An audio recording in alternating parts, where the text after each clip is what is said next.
कांग्रेस से। संदीप जी, मैं आपके पास आ रही हूँ सीधे। आप बार बार बीच में कुछ बोलने की कोशिश कर रहे थे, जरा अखंड भारत को लेकर जो बातें भी तक यहाँ पर कही गई हैं उस पर आपकी टिप्पणी।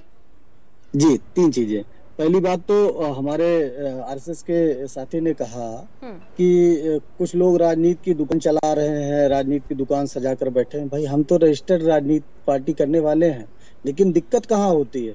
जो भांग के ठेके पर अगर भांग बिकती है तब दिक्कत नहीं है, लेकिन फूल माला की दुकान खोल के अगर आप भांग बेचेंगे, दिक्कत वहां है। आप सांस्कृतिक संगठन बनते हैं लेकिन पूरी राजनीति करेंगे। देश के प्रधानमंत्री आपको जो बैठ कर पूरे एक साल का ब्यौरा देगा। संवैधानिक अधिकार है, बात नहीं करेंगे क्या राजनीति की? सुनिए, आप ही दुकान चलाओगे और आप ही 60 साल राजनीतिक संगठन कर दीजिए। आप आतंकवादियों हम भी देश की चिंता कर रहे हैं, हम भी देश की चिंता करेंगे। हम यहाँ के नागरिक हैं तो हम राजनीति संघ नहीं करता, स्वयंसेवक राजनीति संगठन की संख्या बताइए। आप क्यों मूर्ख बना रहे हैं देश को? और सुनिए, अभी आपने 60 साल तक बनाया, अरे सुन आपने लीजिए, इस देश सुनिए को चौपट किया, बांट करके। देखिए शिवांगी जी, मैंने इनके बीच में बोला नहीं, आप शांति से सुनिए। सुनिए, अब आप हिंदू मुस्लिम की बात कर रहे हैं वो भी बता रहा हूँ। और सुनिए, अभी आपने कहा कि सबको आप हिंदू मानते हैं, हिंदू की संतानें हैं। आपके संगठन, आपसे जुड़े हुए संगठनों का नाम बता रहा हूँ। भारतीय वनवासी संगठन, भारतीय किसान संघ, भारतीय मजदूर संघ, वनवासी कल्याण आश्रम, मुस्लिम राष्ट्रीय मंच। भाई क्या आपत्ति है? मुस्लिम भारतीय नहीं है क्या? सुनिए, मुस्लिम भारतीय नहीं है क्या? राष्ट्रीय नहीं है क्या? सुन लीजिए, आप सुनिए ना, चाहे आप धर्म के आधार पर बात रहे हैं। वो देशभक्त मुस्लिम है, हिंदू मानते हैं, वो इस देश को अपनी मातृवतन मानते हैं। दोगलापन है इनकी, आपको इसलिए अलग से आपको दिक्कत हो रही है कि आपको अलग से वोट नहीं दे रहे हैं। कितना बड़ा दोगलापन इनके संगठन में है, इनकी बातों में है। 2 मिनट में खुल के आ गया।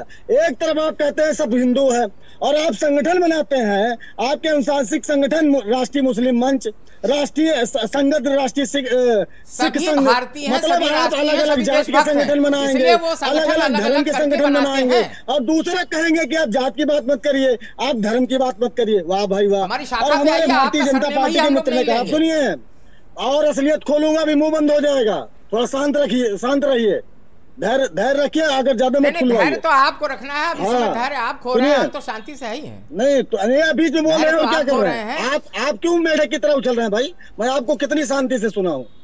आप अखंड भारत की बात कर रहे हैं, आप एक पार्टी की बात नहीं सुन पा रहे हैं। ये आपकी अखंड भारत की संस्कृति है, किसी के आप हमारे तो सभी पार्टी के लोग हैं भाई, जितने पार्टी के लोग हैं हम तो मेरे विचार सुनिए ना, आने दीजिए, क्यों बीच में टोक रहे हैं? सुनिए, और अभी हमारे भारतीय जनता पार्टी के मित्र ने कहा कि आरएसएस राष्ट्र निर्माण करता है। इनका राष्ट्र निर्माण नागपुर की शाखा से शुरू होता है, दिल्ली की भारतीय जनता पार्टी के कार्यालय में खत्म हो जाता है। और एक ही निर्माण से आपकी पार्टी ध्वस्त हो गई। इस राष्ट्र निर्माण से देश तंग आ चुका है। आपके आरएसएस के संगठन, किसान संघ परेशान है, मजदूर संघ परेशान है। आज बेचारे खाना नहीं खा पा रहे हैं, सब्जी नहीं खा पा रहे हैं। पूरे दुनिया को कह रहे हैं, भारतवर्ष पूरे दुनिया को खाना खिलाने को तैयार है। हमारे प्रधानमंत्री ने कहा 5 किलो अनाज को दुनिया को राशन देंगे, हमारे अन्न भंडार भरे पड़े हैं। हम 80 करोड़ लोगों को, 32 करोड़ ही पूरे यूरोप में है, 80 करोड़ लोगों को हम मुफ्त राशन दे रहे हैं। संदीप जी, आपने जो सवाल उठाया उस पर दीपक जी कुछ कहना चाह रहे। दीपक जी बोलिए, फिर मैं चलूंगी सपा नेता के पास, यानी कि महेश जी के पास। देखिए, मैं अपने मित्र संदीप जी को बताना चाहता हूं कि राष्ट्रीय पुनर्निर्माण की संकल्प की साधना केवल संघ में है। संघ की साधना के साथ काम करने वाला, इसको बार बार राजनीतिक एजेंडे से नहीं जोड़ना चाहिए। और जहां तक की बात अगर आप शाखाओं की कर रहे हैं, अगर हिंदू राष्ट्रीय कर रहे हैं, ये जो संघ की शाखाएं हैं, मजदूर संघ, अरे भाई सुन लीजिए, पहले सुन लीजिए। मैं आप जब आप बोल रहे, मैं बोला था क्या? जब आप बोल रहे थे मैं बोला था क्या? तो शांति से सुनिए, फिर शांति से सुनिए। ये पहले आपको अगर जवाब चाहिए तो शांति से सुनिए। ये ऐसे डिबेट नहीं होती है, ये डिबेट का शिष्टाचार नहीं है। ये आप दूसरे को ज्ञान उद्बोधन, आप दूसरे को उद्बोधन दे रहे हैं कि ध्यान से सुन लीजिए, और दूसरे का प्रश्न सुनना नहीं चाह रहे हैं। आप सच्चाई को स्वीकार नहीं करना चाहते हैं। आप जो प्रदेश के अंदर, देश के अंदर हिंदू राष्ट्र माहौल है, जो जिस तरीके से चलेंगे, आप उसको स्वीकार नहीं करना चाहते हैं। आप विकल्पता फैलाना चाहते हैं, आप एक विभाजन की प्रक्रिया फैलाना चाहते हैं। संदीप जी, एक बार सुनिए पहले, अपने पिता को अगर पिता नहीं मानेंगे तो मैं बार बार कहूंगा कि आरएसएस आपका पिता है। ये इस तरीके का वातावरण यहाँ मत बनाइए। संदीप जी सुन लीजिए, कुछ कह रहे हैं यहाँ मत बताइए। ये एक शिष्टाचार की बात नहीं। आप सुन लीजिए ना, पहले आप जब बोल रहे थे तो पहले आप नहीं बोल रहे थे ना, आप जब दूसरे को बता रहे हैं कि मैं नहीं बोला, तो दूसरे के बीच में क्यों बोल रहे हैं, क्यों इंटरप्ट कर रहे हैं? पहले ध्यान से जो आपने सवाल पूछा, फिर हासिल जी और मैं महेश जी के पास चलती हूं। सुनिए, देखिए जो बार बार बात आ रही है ना, ये संदीप जी हमारे कह रहे हैं, भाई हमारे, कि जो शाखाएं, देखिए शाखाओं का अपना अपना काम है, उन कामों के उनके बीच में जाकर के उन कामों को बांटने का काम किया है, ना कि किसी को अलग करने का काम किया है। उस काम के विचारों को बांटने का काम किया गया है। किस तरीके से हम अंतिम पायदान पर खड़े व्यक्ति तक अपने विचारों का संदेश पहुंचा सकते हैं, किस तरीके से उसको हर वर्ग का लड़का खड़ा है सकते हैं, किस तरीके से हर लोगों को, उसके बाद ज्योतिरादित्य सिंधिया का लड़का खड़ा है, और जिस तरीके से उस संकल्प की वजह से अब सुनिए संदीप जी, आप भी 2 मिनट के रुक जाइए। दीपक जी आप भी थोड़ा रुक जाइए। हाजी जी कुछ कहना चाह रहे हैं?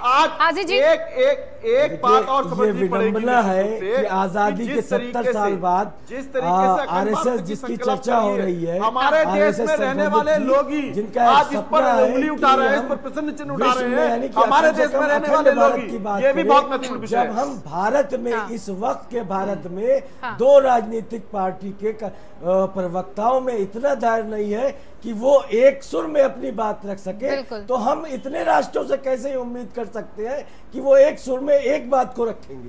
पहले आरएसएस के संघ प्रमुख से मेरा एक अनुरोध है कि वो भाजपा के प्रवक्ताओं को और यहाँ की राजनीतिक पार्टी के प्रवक्ताओं को और उनको फिर से शाखा में बुलाए और उनका फिर से ब्रेन वॉश करें कि कैसे हम एक होके अनेकता में एकता की बात कर सकते हैं। क्योंकि जिस तरह से ये कोई बाजार तो लगा हुआ नहीं है कि सब अपनी अपनी राग अपनी अपनी डपली, बात हो रही है अखंड भारत की और सब अपना अपना एजेंडा लेके चल रहे हैं। अरे सही हो गलत हो पाए 50 साल में हो पाए या ना हो पाए, कोशिश तो करनी चाहिए। हम अभी तक हम फिर से अनुरोध करेंगे कि अपनी भारतीय जनता पार्टी के प्रवक्ता से और भारतीय जनता पार्टी के शीर्ष नेतृत्व से कि पहले कश्मीर में आरएसएस की शाखा खुलवाए और वहाँ के लोगों को मेन स्ट्रीम में जोड़ के, जो अभी भी कश्मीरी पंडितों का पलायन है वो इधर उधर भटक रहे हैं, उनको वापस ले जाके स्थापित करें।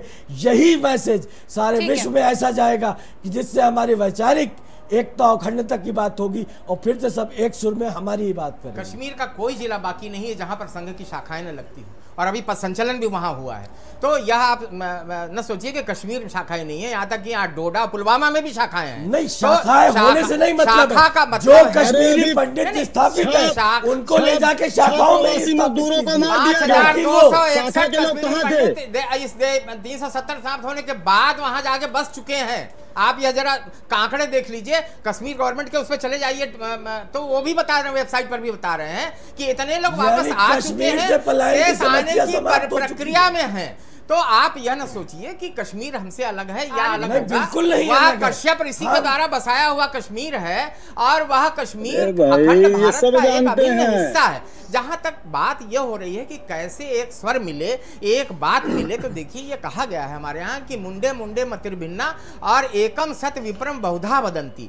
विद्वान लोग अलग अलग ढंग से बात करते हैं, हमको एक ही बात तो सबको करनी है, हिंदू हो मुसलमान हो या कांग्रेसी हो या सपाई हो, कुछ भी हो, उसको एक ही तो कहना है कि भारतवर्ष हमारा है, राष्ट्र हम एक है और हमारा स्वर एक है, यही तो कहना है। यही अखंडता है। महेश जी के पास मैं जाती हूँ। महेश जी देखिए, अभी जिन बातों का जिक्र किया अशोक जी ने, उनका मतलब अखंड भारत से ये है कि एक सुर हो सभी का, यानी कि अगर कोई मसला ऐसा आन पड़े जहां पर म्यांमार को, तिब्बत को, नेपाल को, अफगानिस्तान को, चीन को, पाकिस्तान को, कश्मीर को, पीओके को एक साथ होना हो, तो ये सब एक सुर में एक आवाज बुलंद करके बोले। ये मतलब उन्होंने भी यहाँ पर बताया अखंड भारत का। इसके बाद अब साथ देंगे उनका कि एक सुर हो, क्योंकि यहाँ पर तो मुझे लगता है राजनीतिक दलों के सुर एक नहीं हो पा रहे हैं। सही मसलों में भी, गलत मसलों पर तो ना हो तो वो तो मैं भी नहीं कहूंगी, सही मसलों पर भी नहीं।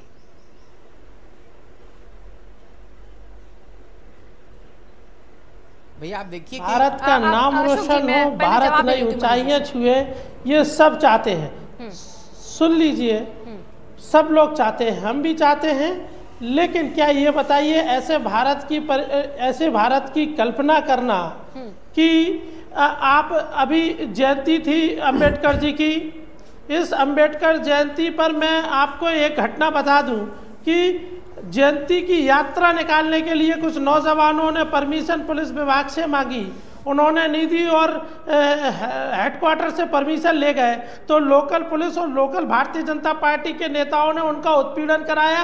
रात भर 24 घंटे से ज़्यादा वो लोग थाने में बैठे रहे।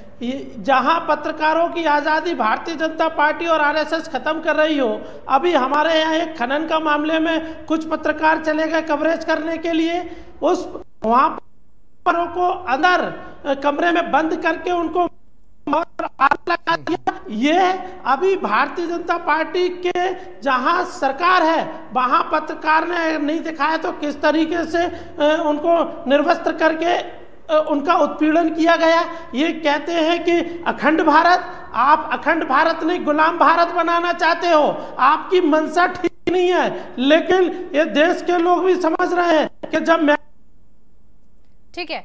महेश जी आपने देखिए यहाँ पर बीजेपी पर तो सवाल खड़े कर दिए, आपने आरएसएस को भी यहाँ पर कटघरे में खड़ा कर दिया कि यहाँ पर पत्रकारों को यहाँ पर निष्पक्ष तरीके से बोलने नहीं दिया जाता है। लगता है महेश जी का संपर्क टूट गया। मैं यही सवाल लेकर महेश जी के पास जाऊंगी, लेकिन उससे पहले मैं चलती हूँ रमेश जी के पास। रमेश जी, अभी भी देखिए जब यहाँ पर बैठे हमारे मेहमान अशोक जी कहते हैं कि हम चाहते हैं एक सुर में सब एक हो जाए, हर एक बात पर, हर एक विवाद पर, चाहे भारत पाकिस्तान कोई भी देश हो जो सीमा से सटा हुआ है भारत की, वो सब एक दूसरे के साथ अगर खड़े हो जाए तो वही अखंड भारत है। अगर ये अखंड भारत का सपना सजोया जा रहा है तो उसके बाद ही इस पर क्या हमला करना पार्टियों का, अलग अलग दलों का, वो सही है? नहीं, एक बात बताइए, ये चाहता कौन नहीं है कि पूरा अखंड जिसको हम कहते हैं सारा एक हो, एक साथ में मिलजुल के रहें, और जो मिली जुली संस्कृति जो हमारी रही है जिसकी हम दुआई भी हमेशा से देते आए हैं, ये दोबारा से वैसे चीजें हो तो इसमें कोई बुराई नहीं है। लेकिन इसमें जो चीज अखंड की बात कही जा रही है, जो अखंड शब्द जिसका नाम लिया है वो पहले से ही खंड खंड हुआ पड़ा है, पहले उसको तो आप समेटो। भारत की बात करते हो, भारत आज भी जात, समुदाय, मजहब में बटा हुआ है, पहले उसको जब इकट्ठा करोगे तभी ये चीजें आगे बढ़ पाएंगी। देखिए, ये बहुत बड़ा पॉलिटिकल इशू है, बहुत बड़ा पॉलिटिकल मुद्दा है। इसको एक गैर सरकारी संगठन के काम करने वाला या एनजीओ वाला काम करने वाला या कोई संगठन चलाने वाला व्यक्ति कहता है तो वो इतना रेलिवेंट नहीं लगता है। अब मोहन भागवत जी कोई संवैधानिक पद पे तो है नहीं, कोई प्रधानमंत्री तो है नहीं, या इस बयान के बाद में उनकी कुछ महीने पहले या कुछ समय पहले उनकी प्रधानमंत्री के साथ में मीटिंग हुई हो, या कोई बड़े ओहदे के साथ में मीटिंग रही हो और एक मसौदा बना हुआ, उस मसौदे को उन्होंने हरिद्वार में एक संसद बैठी संतों की या बड़ा कोई प्रोग्राम हो उस पटल पे रखा तो बात समझ में आती है। लेकिन ये सबसे बड़ी बात, देखो आप राजनीतिक चश्मे से थोड़ी देर के लिए मत देखो इस पूरे एपिसोड को कि क्या होने वाला क्या नहीं होने वाला, ये होगा कैसे, इसको देखो। जब आप ये परिकल्पना खुद से करोगे कि ये पॉसिबल कैसे होगा तो आपको वहां शून्यता दिखाई देगी, वहां आपको बिल्कुल एकदम ऐसा दिखाई देगा कि ऐसा हो नहीं सकता। आरएसएस तो बहुत पहले से ये भी कहता है कि हमारी शाखा कभी ऐसा होगा, हम लाहौर में भी शाखा खोलेंगे जाके। अच्छी बात है, आप खोलिए, नेपाल में खोलिए, म्यांमार में खोलिए, तिब्बत में खोलिए। ये तिब्बत के छोटे छोटे जो टुकड़े थे ये तो ज्यादा पुरानी बात नहीं है ना, ये हमारे हिस्से हुआ करते थे। जब अंग्रेजों ने सिक्किम को, इन दोनों को कब्जे में लिया, उसके बाद में हम तिब्बत को नहीं अपने पास ला पाए, जबकि तिब्बत की संस्कृति, सभ्यता सब हमारे से जुड़ती है और रक्षा भी यदा कदा हम शुरू से लेके अब तक करते आए हैं। लेकिन क्या है तो हमसे अलग।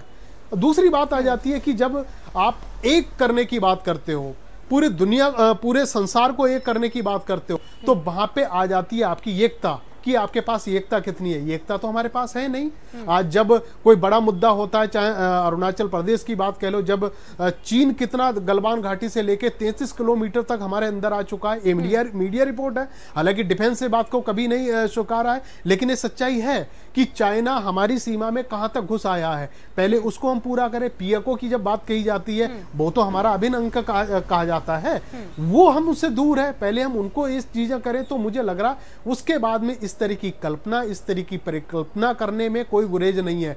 तब लगेगा भी, सबको भी लगेगा, हमारे देश का जितना बुद्धिजीवी वर्ग है उसको भी लगेगा ये बात अच्छी है। लेकिन आज ये बयान के बाद में मुझे लग रहा है चाहे मुस्लिम समुदाय हो चाहे दूसरे समुदाय हो, कोई एक नहीं है, इस पे विरोध होना स्वाभाविक है और ये मुझे लग रहा है विरोध हो रहा है। ठीक है, अब मैं चलती हूँ महेश जी के पास। महेश जी, आपसे बात अधूरी रह गई थी, सवाल मेरा आपसे था कि आप मैं आपके पास से आ रही हूँ महेश जी। आपने सवाल खड़े किए बीजेपी पर भी, आरएसएस पर भी। आरएसएस, जैसा कि भी आपने सुना, रमेश जी भी ने कहा, कोई संवैधानिक पद पर तो बैठा शख्स है नहीं मोहन भागवत। आप अगर उनको भी इस पर कटघरे में खड़ा करें तो उनके बयानों का क्या वाकई आपको लगता है महत्व है? कर उनके इस बयान से वहां पर वो चीज जो है वो जो आपको लगता है कि आगे बढ़ जाएगी, तो आप मतलब किस तरीके से पत्रकारों को बीच में ले आते हैं इस मसले में? किस तरीके से आप आरएसएस को ले आते हैं? किस तरीके से आप बीजेपी को लेके आ जाते हैं? सबको एक ही मंच पर कैसे खड़ा कर देते हैं आप? पत्रकारों की बात वो खुद देख लेंगे ना अपनी। आप अपनी बात कीजिए, अपनी विचारधारा की बात कीजिए। आप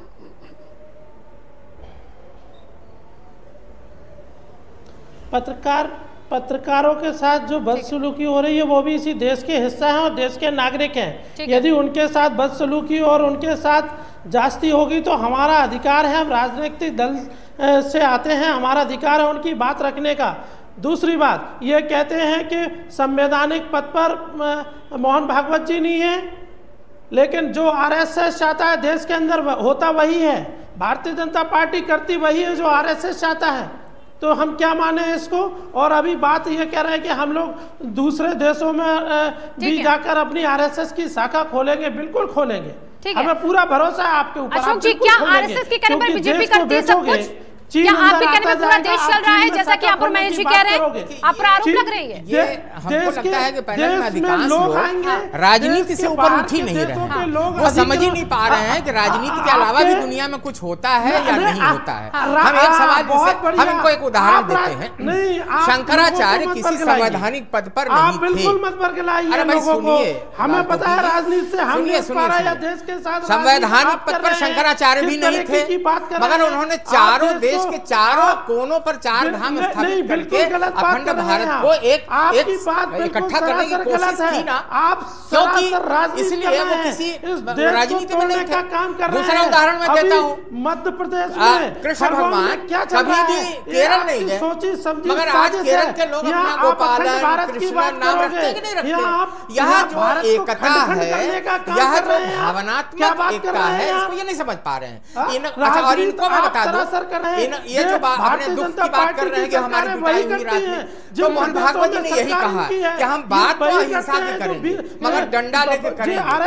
अफसोस मुझे ये है कि कुछ लोग केवल वही भाषा समझते हैं, तो हमें प्रेम की और अहिंसा भी डंडे के बल में समझाना पड़ेगा। की विचारधारा है, इसीलिए इनकी पिटाई हो गई। क्या किया जाए भाई? ठीक है, अच्छा देखिए हाजी जी, मैं आपके पास भी आती हूँ क्योंकि देखिए हिंदू मुस्लिम बहुत होता है, मुस्लिम वर्ग से आते हैं बखूबी, आप हर चीज को समझते हैं कि सिर्फ राजनीति होती है हिंदू नामों को लेकर, लेकिन जिस तरीके से आरोप लग रहे हैं कि आरएसएस से भारतीय जनता पार्टी चलती है, ये आरोप बहुत पहले से लगते चले आ रहे हैं। आपको भी ऐसा लगता है हाजी जी कि आरएसएस की विचारधारा से बीजेपी चली, पूरा देश चल रहा है? जेल में है, आप कहते हैं उन्होंने पत्थर मारा। शाखा में ही बीजेपी का जन्म हुआ, ये बात बिल्कुल सारी हिंदुस्तान के सारी दुनिया के लोग जानते हैं कि आरएसएस की शाखा में ही भारतीय जनता पार्टी का जन्म हुआ। बीजेपी पर 1925 में थी भाई, कंट्रोल है।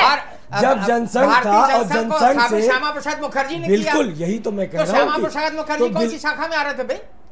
श्यामा प्रसाद मुखर्जी तो कांग्रेस में थे, 1925 में थी, लेकिन 47 की लड़ाई में क्या अध्ययन तो करिए। श्यामा प्रसाद मुखर्जी कांग्रेस में थे। आप क्या ये डिनाई करना चाहते हैं कि आपका भारतीय जनता पार्टी से कोई?